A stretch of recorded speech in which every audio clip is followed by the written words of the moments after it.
Disappointment in Haiti as presidential and parliamentary elections scheduled for today are postponed. What's the problem there? Can they fix it? Local 10 News is on the ground in Port-au-Prince this morning. We'll get a live report from Glenna Milberg on this postponed election day and on the lack of confidence in Haiti's government. And two Republicans from Florida having campaign problems. Marco Rubio accused of not campaigning hard enough. Jeb Bush campaigning hard but not making much headway. We will take it to the roundtable. Good morning. Welcome. Belated Merry Christmas. Glad you could join us on this Sunday. Glenna Milberg is in Haiti. She will join us live from Port-au-Prince in just a minute.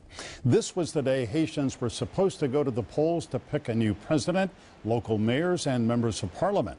Many people here and elsewhere hoped it would be a breakthrough moment for Haiti, choosing a democratically elected government in a fair and free election. But that was not to be. On Monday, Haiti's Provisional Election Council, the body that oversees balloting, called off today's election. The reason: widespread electoral fraud in the previous primary elections just a few weeks ago. All of this means that Haitian President Michel Martelly continues to rule the country by decree without real checks and balances, legislative or otherwise.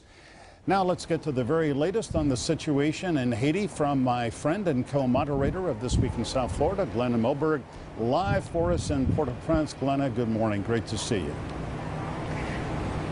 Thank you, Michael. Good morning, everyone, from Port-au-Prince. A hot and sunny day, and those postponed elections are very much on the mind of everyone here. This was the day, it would have been, should have been, the runoff for the presidential election. That would have been, I think you were mentioning, what many concede is a new start, what many hoped would have been a new start and a fresh start. And I may say many, many more really were skeptical that it would be. Nonetheless, this was a huge day here that is now postponed because of those allegations of fraud and corruption.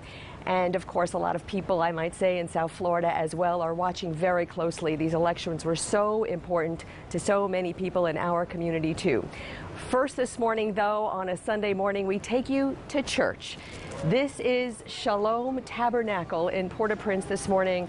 A packed crowd, a joyous crowd, praying and dancing. This is something that goes on here every Sunday morning at this particular church. We understand our photographer Ismail Lewis was there in the crowd, and the election was very much on the mind of those people in church today. In fact, he was saying people were telling him at some point they thought this would have been a morning they were concerned, maybe fearful of violence they would face at the polls later, although the October elections really saw none of that kind of violence. They were hopeful yet concerned, but today those fears allayed, at least for the moment, as they prayed in a very joyous manner. Lining the streets of Port-au-Prince, countless signs of candidates and countless signs of broken infrastructure and quality of life. To change the image of Haiti is one of the biggest things ever. The runoff for president to succeed Michel Martelly in this relatively new democracy is postponed, as several candidates behind his recruited frontrunner, Jovenel Moïse, joined forces to claim vote rigging and fraud in the second round of elections last October. Though outside monitors deemed the process a success, a turnaround from the August first round when chaos and violence shut some polls down. So the crisis is based normally on the poor people, those who don't have and those who still don't have. This is one of the clearest signs of the postponed election. This is a school. This basketball court was to be one of the busiest polling places, empty. If they don't trust in this election, our future won't be realized. Among the hope and optimism here, you find plenty of resigned skeptics. I don't think the second round will go well.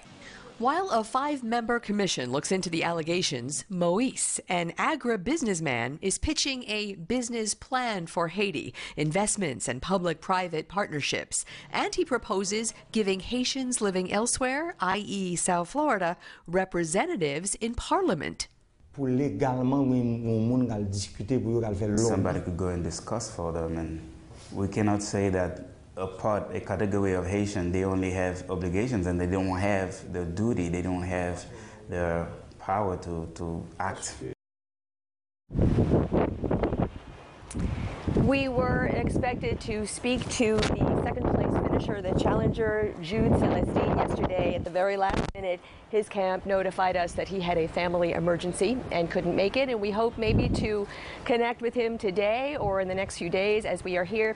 So where are we now? Right now, on this Sunday, this electoral evaluation committee that President Martelly has commissioned is supposed to get to work today. They have until this week to make some observations. There is a huge blowback here from the opposition, thinking that this is just cosmetic, that the president was almost forced under duress, under public opinion, to form this commission. There is opposition to the makeup of the 5 members, to the fact that this might be just a facade. In fact, one of the opposition members called this a political gymnastics process. So there is so much of a political cauldron here at the moment, and many wonder whether the postponed election can even be scheduled in time to inaugurate a new president here on February 7th. Michael, that is what the Haitian Constitution says must be done. I realize that is when Michel Martelly's term ends, is February 7th. An election has been mentioned as possible on January 10th. From what you are hearing from Mr. Jovenel or others, do you think it's possible to hold that election January 10th? We've heard January 10th. We've also heard January 24th. So what we're hearing is a lot of talk of different days, but I think everything is kind of on hold until this commission, this observation, these 5 members evaluation committee come forward and say something. And we're hearing that not too far from here in Pétionville is they have an office set up as their headquarters. There's supposed to be a protest outside that commission's headquarters today by the opposition. Some of the opposition very organized among the third to there are 53 candidates at first for president, and some of those campaigns have gotten together into very tightly formed opposition. They call themselves the G8. It may be a G7 or a G9 by the end of today. But then there are just people who are, frankly, Michael, so skeptical that anything will ever change that they just are sort of opposed to everything too. Yeah. Glenna, we know that Mr. Jovenel is the favored candidate of Michel Martelly. He came in first in that first round of voting, even though the results were widely seen as fraudulent. A lot of misvoting or fraudulent votes were cast. When you spoke with him, did he say that he has reached out to Jude Celestin, who is running the other contender, and say, I'm promising you that we're going to make this election fair and free? He did not reach out, and in fact, one of the things we spoke with him about, I had asked him, they're both businessmen. They come from business backgrounds, although in business, in the private sector, the top place candidate is a pure businessman. Celestine comes from the government sector. So, but they are both businessmen, and one of the questions that I had asked was, what would make you, Jovenel Moïse, a better president than any of your other contenders, including Mr. Celestine? And he would not go there. He did not want to talk about an opponent. He did not want to say, we are going to, I will back him if he wins. What he did say is there will be a winner and a loser, and it may not be me, but he, Michael, stopped short of even wanting to talk about anyone else in the race. All right, finally, I have to say, since I've spent a good deal of time reporting in Haiti, that I'm really encouraged to see a peaceful, a joyous crowd. The crowd at that church that you went to looked like they were in good spirits and happy because we have seen, and we're going to discuss with our experts in a minute, the fact that there has been, well, after the October 27th primary, there was some violence post-election. So it's good to see that the mood in Port-au-Prince and maybe the rest of the country today is relatively quiet and peaceful. It is. It's you know, it's my second time here in Port-au-Prince. It's a fascinating city on so many levels, and there are just people. We use the word hustling all over. People trying to make their lives a little better. Streets are lined with people who are selling things, wanting to serve you in some way to make a dollar.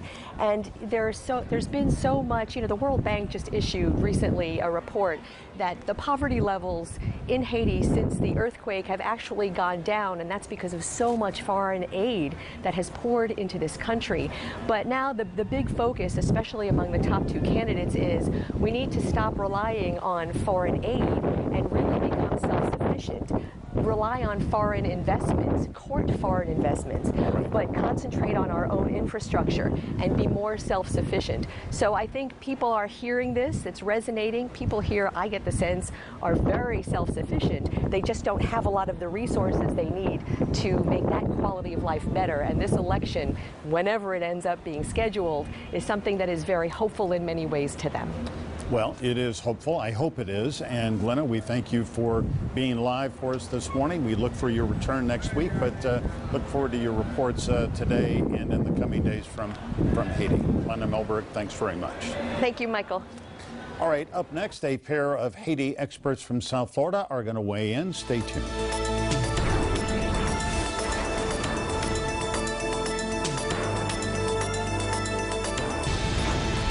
We want to continue our discussion now on Haiti with two experts from South Florida, kind enough to join us live in the studio this morning. Dr. Eduardo Gamara is a professor of politics and international relations at FIU, the author of or editor of a dozen books, numerous articles about Latin America and the Caribbean, including several on Haiti, which he has visited many times. Gypsy Matilis is the executive director of the St. Lawn Neighborhood Center in Miami. It provides a wide range of services to the Haitian community: help, advice, training about becoming a U.S. citizen, education, access to health care, employment, aid to the Haitian refugees and asylees, even help with tax problems. It's all purpose. Gypsy, Eduardo, thank you very much for coming in. So you heard the report from Glenna. I mean, it seems to be calm, peaceful. I mean, maybe people are understandably disappointed. I guess you're disappointed. You had hoped the elections would be held today. Well, I wanted these elections to be canceled from round one. You know, upon the violence that we saw, the mayhem that we saw happen in so many polling places, I thought that the results were not credible, right? And I was really appalled that the international community blessed those results and suggested that they were credible, that things were flawless, and that people voted openly and with ease, et cetera, when subsequently we learned then that there was such massive fraud, in particular by those who were supposed to serve as poll watchers, that I think that the subsequent results sort of reconfirmed for me that my initial instincts were right. Eduardo, that's an interesting point. Initially, the international observers and Haiti's own election council said, yeah, a few problems, but these are credible results. And then we saw subsequently the evidence that, in fact, there was fraud. Well, I do want to stress, though, what you just said regarding the kind of fraud that occurred. And I think what you have to look at in Haiti is that there is some real structural reasons for fraud occurring. There's an electoral council that has to be renewed every time there's an election. In other words, this is not a professional organization. This is not an independent organization. And so the fact that every election you have to have a new electoral council increases the possibility of partiality. There's not a standing body that does this. Right. Secondly, it doesn't have the training. And so, you know, because it's so temporal, then, you know, it has none of the expertise required to conduct elections. And conducting elections in Haiti is not an easy thing. Well, I have to say, and Gypsy, maybe you were there for that election too, when the first election post-Duvalier, and of course, we might explain that ballots in Haiti, because literacy is not universal, have the pictures of the candidates. A person who shows a voting registration ID goes in, and their thumb is marked with Indian ink to show, and then they put their thumb mark by their candidates. It's not foolproof, but You know, in that election for Aristide, something like 90% of people eligible voted in that election. And many people will tell you, many experts will say that that was truly the only credible, truly democratic election held in Haiti since, right? Yeah. So to me, you know, the Haitian people continue to want free and fair elections, continue to want to elect people who are going to truly represent their interests, be truly about developing the country. But time and again, we see a confluence, a convergence of events, of forces, personalities, interests that get into the mix and sort of dash those hopes, right? And those interests, we've got to say it, many of those meddlers or the meddling interests happen to be from our very own government. Right. Well, there is self-interest at stake, and there are millions of dollars, and corruption is endemic in lots of places, but in Haiti it is so entrenched within the government, the way the government works. Certainly it happened, you know, in the Aristide and other administrations. That's true, but I do want to challenge a little bit the notion that the international community, for example, and I think this is what, you know, one of the things that we have to understand about the October 25th elections is that there was a large foreign presence. The fraud was limited in the sense that it wasn't as extreme, for example, as what happened on August 9th when there was absolute chaos in the legislative elections.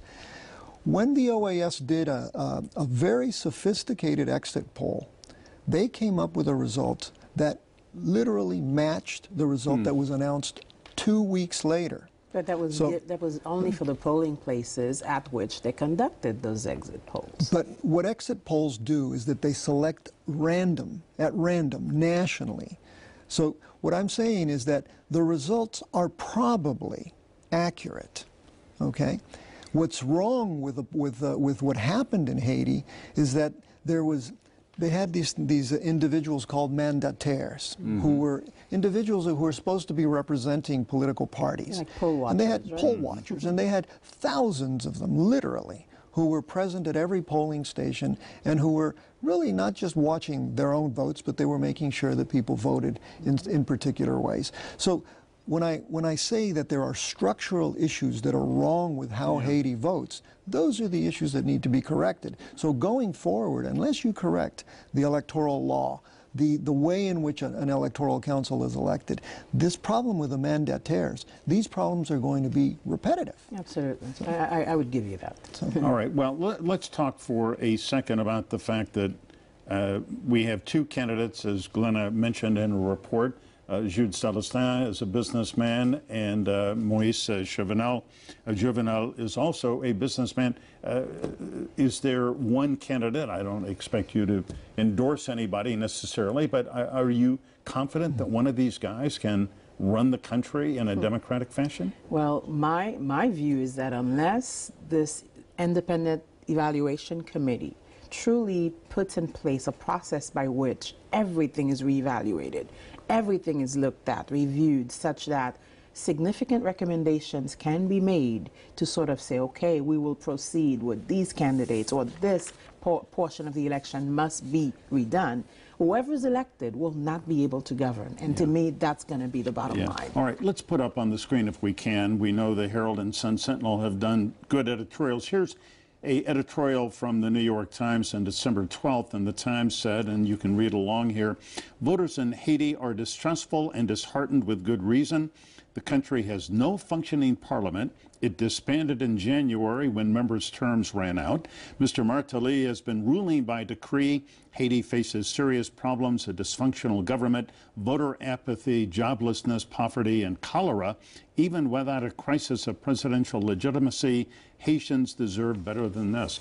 Eduardo, that seems like a stark, but I think a fair summing up of where things stand. It's fairly accurate, and I think that, you know, not to disagree with you too much, but I believe that unless the elections are held, there is no way forward other than confrontation, because what's being asked for is a transition government that no one knows how that transition government would be elected without a significant foreign intervention. And we know the record of foreign interventions in Haiti has not yielded very positive results. No, it has not. Yeah. And the interventions have been by the United States. Exactly. Our Marines there for 25 years. And their current president and hasn't the necessarily United helped. Nations. And so if you look at the composition of the new legislature, which was elected, and there's a few who are still not we don't know who won those, but if you look at the composition of the new parliament, there's going to be a significant presence of the opposition and a significant presence of Ted Kale, the party of the president. It's going to be a very contentious legislature anyway. So you're going to have, even whether it's Jude Celestine or Jovenel elected, it's going to be a pattern of executive legislative confrontation, which is essentially what undermined Martelly's government over the last 4 years. Well, the one thing that I think that for anyone, and I count myself among those who want Haiti to succeed, be democratic, is that you can't have a country run by NGOs, or where NGOs are non-governmental organizations essentially run the whatever infrastructure, whatever government works there is basically foreign entities that have come in, maybe for altruistic purposes. Nevertheless, they are not the government. That's exactly right. That's unacceptable and tolerable. This is a situation that I think that we in the Haitian diaspora have to continue to denounce. It's not just denounce our own Haitian government for not putting in place the kinds of policies and processes that enable them to control the activities of the NGOs. Gypsy, right? I would go a little bit farther. I would say that, indicting the NGOs is really not where we ought to put the focus. And that's not what we're doing. I think we ought to indict the pattern of foreign assistance that we have had. And largely, it's what we do as the United States. We have essentially conditioned assistance to these NGOs. That's right. Yeah. And not the do-gooder government. Right? Exactly. We empower the but NGOs we've had a lot of these so-called Beltway bandits, for example, that really have carried out most of the rebuilding of Haiti. And so unless we really rethink the pattern, yes, I would agree with that. Well, I want to thank you both for coming in today. Thank you very much. Excellent discussion, and we will follow closely what happens. Eduardo Gamara, Gypsy Metellus, great to have you come back again. Will do. Thank you. Thank you. All right, after the break, we will take it all to the Powerhouse Roundtable to see what they think about the week's top news stories.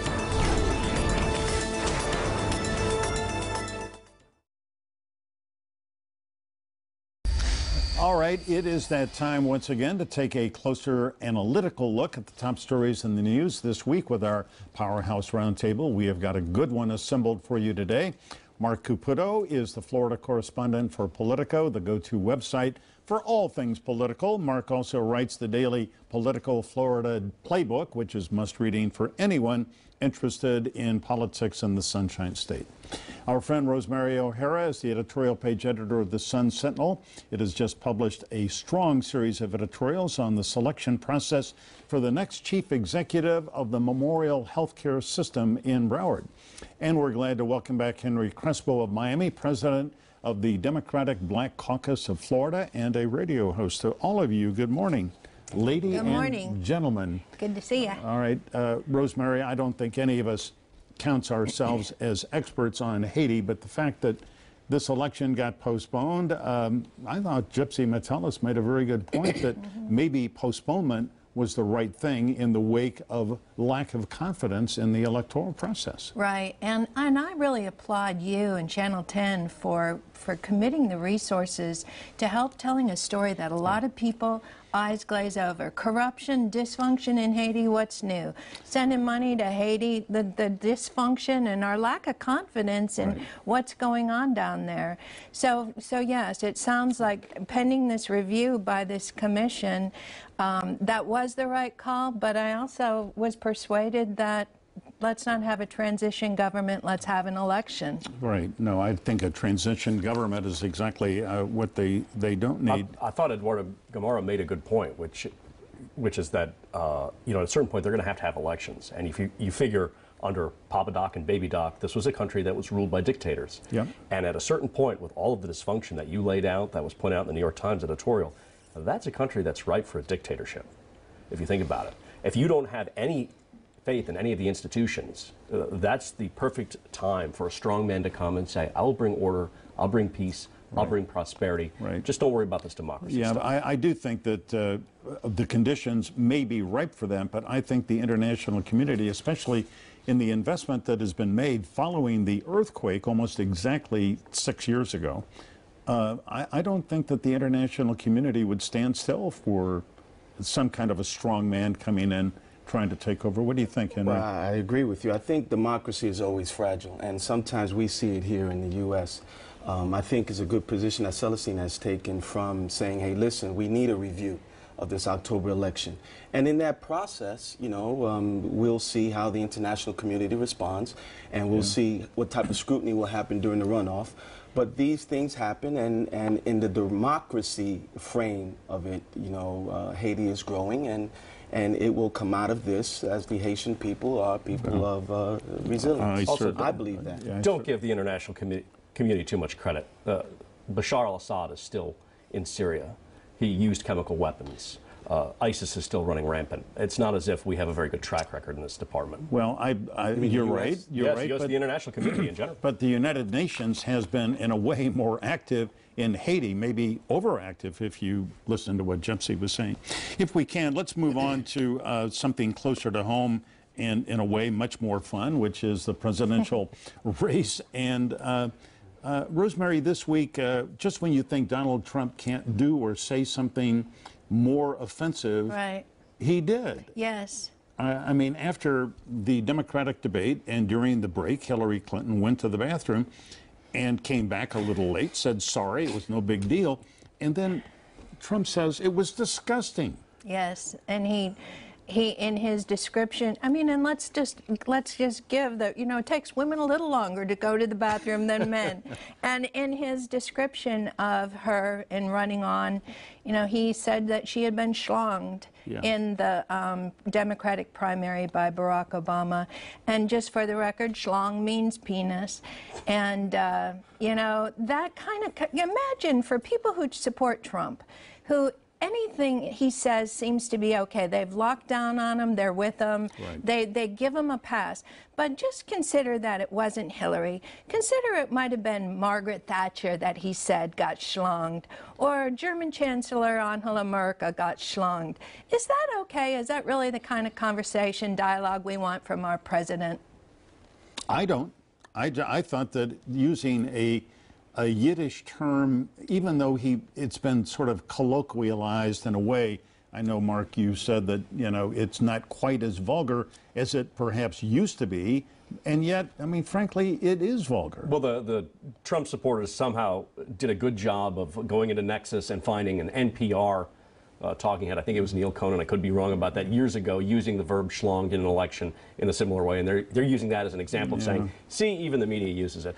I don't want to sound mercenary or completely empty, but let's face it, Donald Trump has been really great for the news media. I mean, what this guy has done for our business as far as us talking about politics and regular people being engaged, even though we're shocked and clutching our pearls, we like talking about it.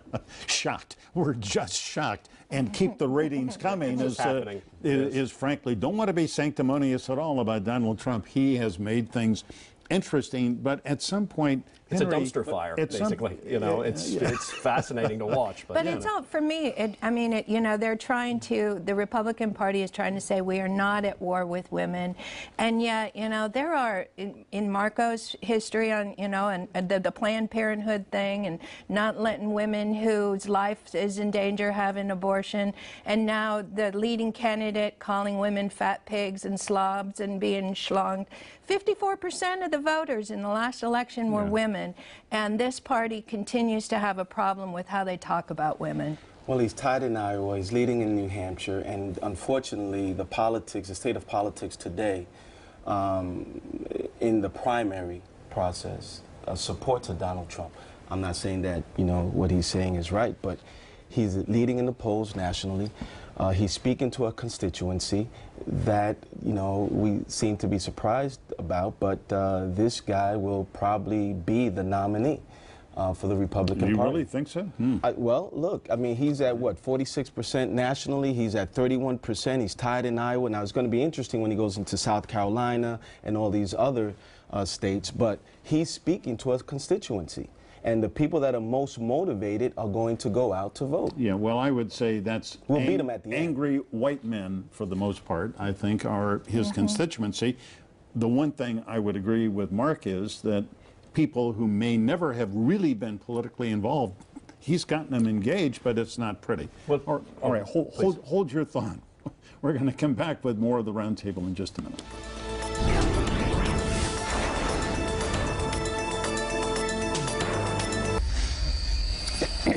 Welcome back. We are in the midst of a robust roundtable discussion, and let's move on to Jeb Bush and Marco Rubio. During the break, Mark Caputo made a great comment. He said, for Bush, it's like the autumn of the patriarch. And why do you say that? Well, it's amazing to watch. This is the former Florida governor, the beloved icon of the Republican Party of Florida, who built it into a powerhouse. He's now polling in single digits consistently in his home state of Florida.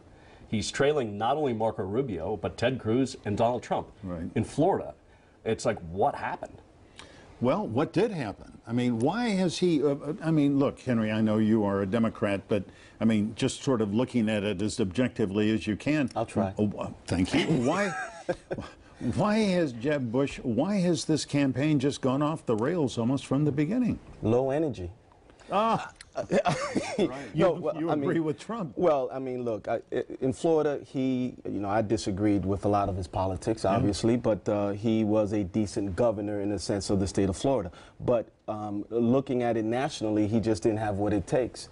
And obviously you see it. And then, with this field of bomb throwers, from the Cruz to Christie to Trump, he just didn't fare well. Yeah. Well, he always said, I am the adult in the room, essentially. Right. And, the mood, David Brooks of the New York Times, who I happen to admire a lot, he has written a number of columns, Rosemary, in which he has sort of said, the American electorate right now doesn't want an adult in the room. They want a strong, assertive leader, and that's not exactly Jeb Bush. No, for all of his strength and all of his smarts and all of his knowing the details of the policy and his experience in government, and he's a strong leader, he's been really flat-footed in this, in performing on the campaign trail, starting with when he, didn't disavow the Iraq War. Yeah, so it's unfortunate. I think that when I look at the field, he's somebody who I might not have agreed with all of his policies, but I think he would be a good president.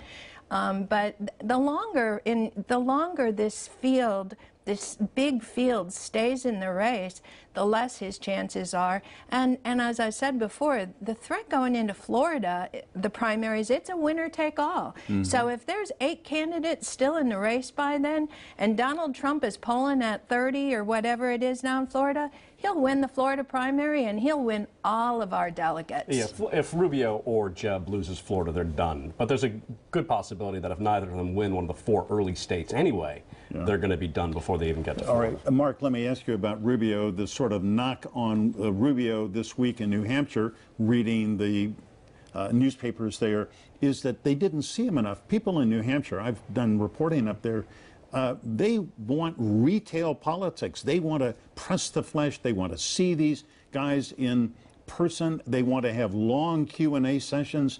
And to some degree, Marco Rubio hasn't run that kind of campaign. Well, it sounds like it hasn't. Kudos to the other campaigns for pushing this narrative in the national media. Yeah, well, Christie has, Because what you've seen is this explosion of stories like, where's Marco Rubio? Here's the fascinating thing. Marco Rubio is the guy that's kicking your behinds, guys, in New Hampshire. While they've knocked him actually going to New Hampshire and how he's appeared, polls consistently show he's in 2nd or 3rd there, ahead of Christie and the like. So I do question some of the seriousness of this. Remember, the people you meet at town halls are the people whose political identity revolves around the fact that New Hampshire is the center of the political universe. Yeah, so if you don't actually show up in New Hampshire, but where is he? I mean, because he's not in the Senate making his votes, so, and it's not just that he's missed 30% of his votes over the year. In the 3rd quarter, he missed 54% of his votes. In this quarter, he has missed 81% of his votes, including some important Authorization Act. Yeah, so and he says if I don't vote, it's a vote vote against. So he's a vote against voting for to fund the military? Yeah. Nice work. But let me just say this. Hold on, before we run out of time, I have read your editorials, the newspaper Sun-Sentinel editorials this week, and you have been very strong about saying that the selection process for the Memorial healthcare system must be open. What's the problem? For the last 28 years, Memorial Healthcare, a public hospital system that serves Broward and some of North Dade, has been led by CEO Frank Sacco, and great job. They've grown the number of hospitals. They've gotten good ratings from the government. They have reduced their tax rate close to zero, and yet. But he's retiring now, and in the search for a new replacement, there's this enormous controversy. 4 internal people have raised their hands and said, I'd like to do it, and a good number of the doctors and nurses and staff want an internal candidate because the place has got a great culture, best place to work. But a number of the members of the board of directors seem to be locked down on an external candidate, possibly because of the involvement of Governor Rick Scott. The problem at the moment is they hired a search firm to hire the... and it's all been behind closed doors, basically. They won't say the names. Oh, yeah, I know. Yeah. All right, we'll continue. I know you'll continue to look at it. All right, thank you all for coming in. Thank you. Thanks, Michael. All right, after the break, a Local 10 investigation. We will take you to a major security lapse that some of the biggest lawmakers in South Florida are very upset about.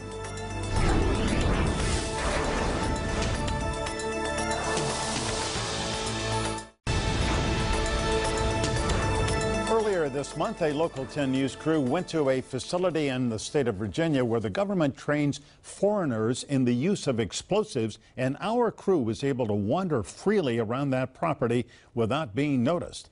Local 10's Sasha Andrade reached out to the State Department for an explanation. She didn't really get one. Here is Sasha's report.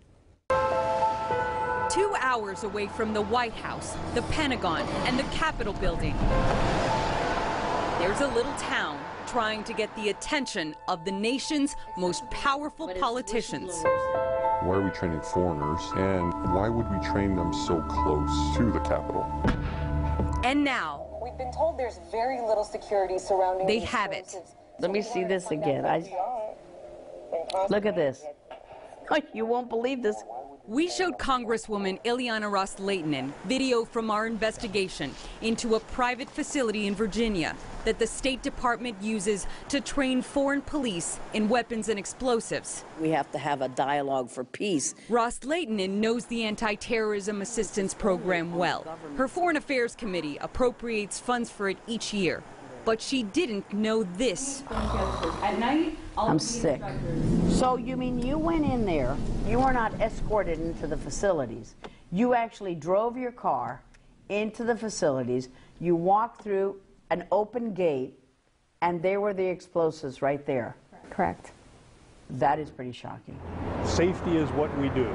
The founder of the facility argues that his explosive storage containers are safe, locked, and ATF certified. He also says he has security personnel on campus. Where were they the night we were there? Walking around? Should they have been? No, that would not be part of our standard protocol. He mentioned these posted signs. Even if there were a no trespassing sign, who is going to honor that? The Congresswoman and the people we spoke with in Montrose agree that's not enough.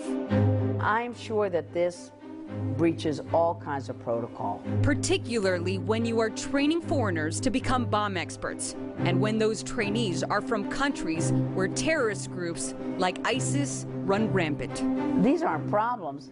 These are potential terrorist threats a few miles from the Capitol. We also told members of Congress about this story we kept hearing from several people in Montrose about trainees ditching the program and skipping town. So a couple of these foreigners just kind of took off? They left. I'm truly shocked. It's outrageous. At this point, the State Department has refused any interviews. They don't have to listen to me, but they do have to listen to Congress, who approves hundreds of millions of dollars in funding for the ATA program. Ros-Lehtinen and Congressman Ted Deutsch agree. The fence is open? This merits a federal investigation. We have an obligation to look into all of these issues and to do it right away. We will do our best to put an end to this. Again, that was Sasha Andrade doing some excellent reporting. Since that story first aired, the president of the O'Gara Group, Bill O'Gara, reached out. He defends their security practices. Still to come, my personal perspective about spending the holidays in South Florida. Why would you want to be anywhere else?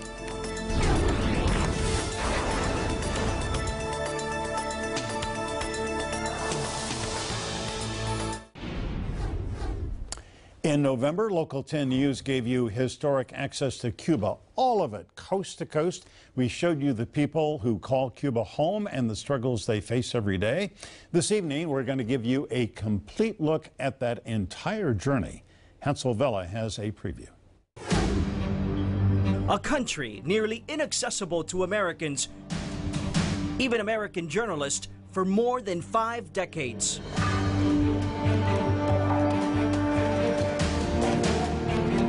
Hello, South Florida. I'm Hansel Vella, and this is Cuba. We'll take you coast to coast, where few television cameras have gone before. It took us about 2 miles to get through this wooded area. This is what Santiago de Cuba looks like on a Monday night. Just 90 miles south of Key West, but worlds apart. Local 10 is the one and only station given access to the communist island to bring you an inside view of life. We explored Cuba and wanted to share those stories with you. It's Cuba like you've never seen before. A phenomenal series of reports. Urge you to watch it this evening. All right, before we leave you this morning, a personal perspective about our hometown, or perhaps I should say our hometown, since South Florida has so many. Mine right now happens to be Aventura, but I have lived in several South Florida cities over nearly 4 decades. All have been great. I am happy to call this place home.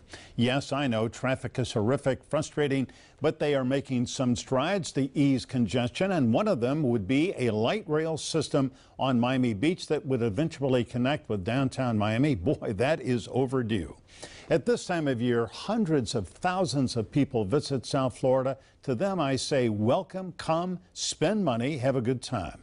Tourism kept our economy solvent during the Great Recession. I like staying at home and kind of being a tourist at this time of year when I have time off, for the very reason that the tourists leave their homes and come here. The sunshine, good weather, good restaurants, concerts, plays, museums, reading by the pool, walking on the beach, and so much more. I usually spend these moments at the end of our show complaining about one thing or another, one politician or another. I won't stop doing that, but today my message is really simple. How great is our South Florida? We live in a paradise. Yes, it's aggressive and way too violent, but it is filled with wonderful people who practice random acts of kindness and senseless beauty. For all the kindnesses I have received in the past year, many thanks. I will try to pass them on in 2016. May our new year, may your new year be healthy, prosperous, and full of kindness. That's my perspective for this week. I hope you have a wonderful Sunday. And come on, Dolphins, win one. Remember, as always, stay informed, get involved. Glenna will be back next week. We'll see you next Sunday.